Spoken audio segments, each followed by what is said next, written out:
च्या बाबतीमध्ये आपल्या राज्य सरकारच्या मध्ये आणि राज्य सरकारच्या वतीनं कृषी विभागाच्या वतीनं जी काय काळजी किंवा जो काय कागदपत्र पूर्ण केलेले आहेत, शेवटी केंद्राच्या आता थोडा पोर्टलचा तो थोडा बिघाड थोडा प्रॉब्लेम असल्यामुळे ते अडचण आहे. पण लवकरच ते पण आमचा पण पाठपुरावा चालू आहे की लवकरात लवकर शेतकऱ्यांना साधारणतः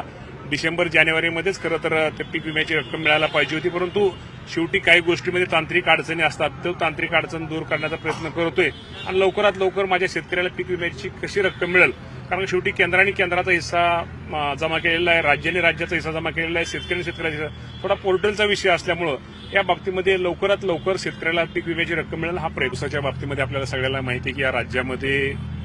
खूप मोठी शेतकऱ्यांना मदत पाठीमागं सुद्धा या राज्याचे मुख्यमंत्री देवेंद्र फडणवीस साहेब असतील, एकनाथजी शिंदे साहेब असतील आणि दिवंगत उपमुख्यमंत्री जो एक शेतकरी एक नेता होता ते अजितदादा पवार साहेब असतील, या सर्वांनी स्वतः बांधावरती जाऊन आमच्या सगळ्या मंत्र्यांनी बांधावरती जाऊन शेतकऱ्यांचं नुकसान पाहिलेलं आहे. शेवटी शेतकरी अडचणी शेतकऱ्यांना कशी मदत होईल, शेतकऱ्यांना कसं सहकार्य होईल ही भूमिका आमच्या सगळ्यांचीच असल्यामुळं ठीक आहे, पाठीमाग काही गोष्टीला उशीर झाला असेल पण जास्तीत जास्त रक्कम देण्याचा प्रयत्न आमचा राहिला आहे. काही गोष्टी चुकीमुळे काय थोडं अडचणीमुळे काय राहिलं असेल पण रक्कम बऱ्यापैकी आमची शेतकऱ्याला त्यावेळेस अतिवृष्टीच्या काळामध्ये ह्या राज्याने मदत केलेली आहे.